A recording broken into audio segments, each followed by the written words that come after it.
एक बार की बात है कि कबीरदास जी हमेशा की तरह अपने काम में मग्न होकर राम नाम रट रहे थे।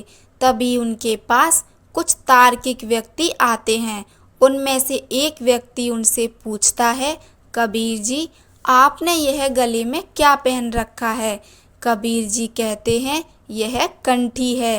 कंठी यानी गले में पहनी जाने वाली रुद्राक्ष की माला।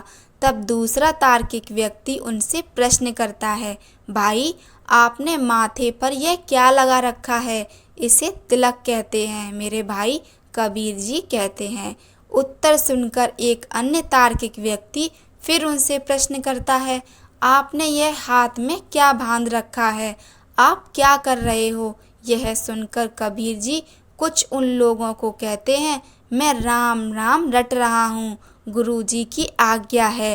राम नाम के भीतर सकल शास्त्र पुराण श्रुति का सार है, इसलिए मैं नाम जप रहा हूँ। यह सुनकर उनमें से एक व्यक्ति कहता है, अच्छा, तो तुम राम नाम जपते हो तो राम का भजन करते हो? हाँ, मैं श्री राम का भजन करता हूँ, कबीर जी बोले। तो फिर कौन से राम का भजन करते हो? उस व्यक्ति ने कबीर जी से पूछा। कौन से राम? क्या राम भी बहुत सारे हैं? कबीर जी ने कहा।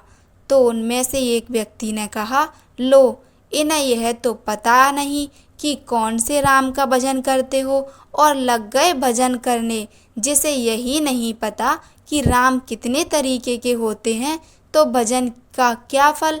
अब यह कहकर वे तार्किक व्यक्ति वहां से चलते समय कबीर जी को एक दोहा भी सुना गए। एक राम दशरथ का बेटा, एक राम घट घट में लेटा, एक राम का सकल पसारा, एक राम सभी से न्यारा, इनमें से कौन सा राम तुम्हारा? अब कबीर जी सोचने लगे कि मुझे तो यह पता ही नहीं कि राम भी बहुत हैं। मैं तो केवल यही जानता हूँ कि एक ही राम है। ये अच्छा संशय मेरे मन में डाल गए हैं। पूछते हैं, कौन से राम का भजन करते हो? यह सब जब वह सोच रहे थे तो तभी उन्हें अपने गुरुजी की कही बात याद आ जाती है। गुरुजी ने कहा था, कोई संशय हो तो उसका निवारण कर लेना। तब कबीर जी ने सोचा, इस संशय का निवारण अपने गुरुजी के पास जाकर ही करता हूँ। बस फिर क्या था, कबीर जी पहुँचे अपने गुरुजी के पास। गुरुजी को प्रणाम कर एक और हाथ बांधकर खड़े हो गए। कबीर जी को देखकर गुरुजी बोले, आओ कबीर, क्या बात है? तब कबीर जी बोले, गुरुजी, एक अजीब सा संशय चित्त में आ गया है। कौन सा संशय? गुरुजी ने पूछा। कबीर जी बोले, गुरुजी, कुछ तार्किक विद्वान मेरे पास आए थे। मैं बैठा आपकी आज्ञा से राम नाम का भजन कर रहा था। तब वे मुझसे पूछने लगे, क्या कर रहे हो कबीर?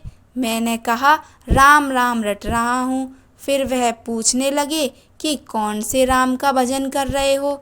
तब हमने उनसे पूछा कि क्या राम भी बहुत सारे होते हैं क्या? तो वे मेरे इस प्रश्न के उत्तर में मुझसे बोले, हाँ, और क्या तुम्हें यह भी नहीं पता क्या?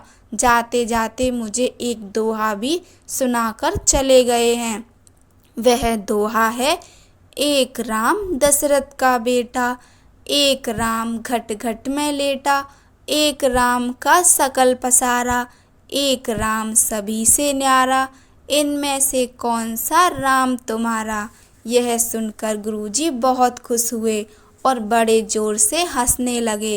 हंसते हुए कबीर जी से कहने लगे, बेटा, ऐसी बात करने वाले एक दिन नहीं, तुम्हारे जीवन में जीवन भर आएंगे, पर तुम्हें सजग रहना होगा।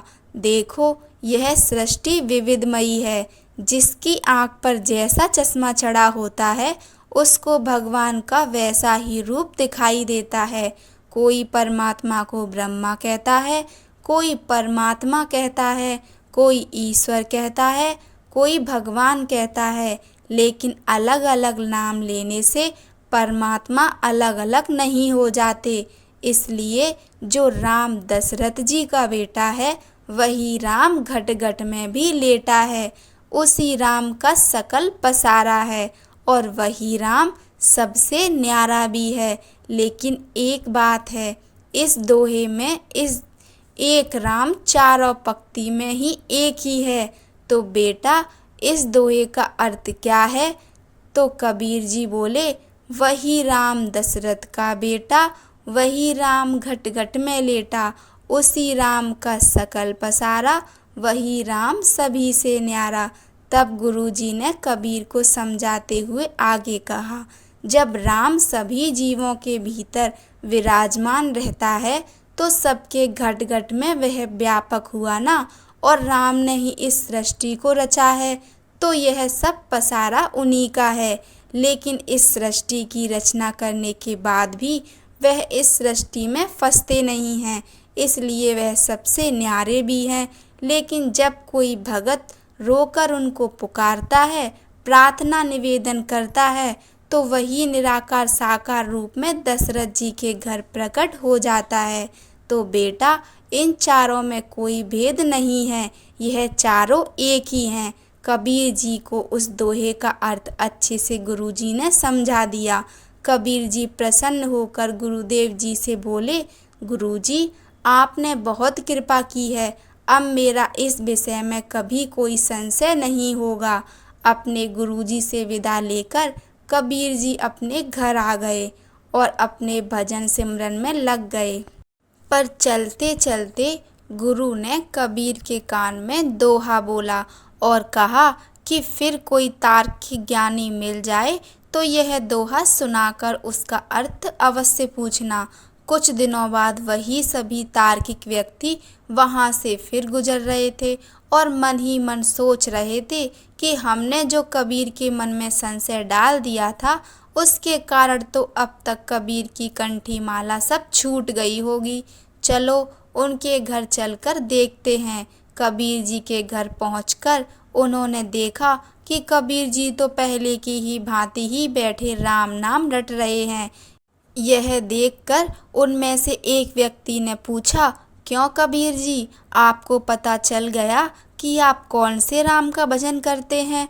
अब कबीर जी तो अपने गुरु जी के चेला थे। उन्होंने कहा, मैं आपके सब प्रश्नों का उत्तर दूंगा, पर इससे पहले आपको मेरे एक प्रश्न का उत्तर देना होगा। वे सभी एक स्वर में बोले, पूछो। मेरा भी एक दोहा है, आप सबको उसका उत्तर बताना होगा। कबीर जी बोले, बताओ कौन सा दोहा है? वे बोले, एक है पिता जो कि तेरी दादी का छोरा, एक है पिता जो कि तेरी बुआ का भाई, एक है पिता जो कि पति तेरी माँ का, एक है पिता जो कि तेरी नानी का जमाई। तो बताओ कितने पिता हो गए भाई? दोहा सुनते ही वे सभी भागे। तो कबीर जी ने उनसे कहा कि बताते तो जाते कि एक पिता है या?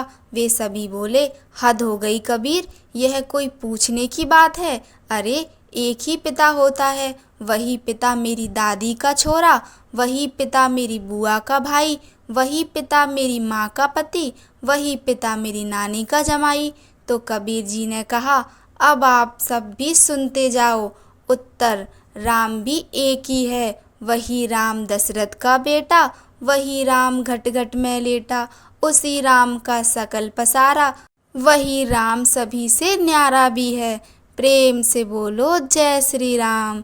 कहानी अच्छी लगी हो तो लाइक कीजिए, चैनल को सब्सक्राइब कीजिए। धन्यवाद।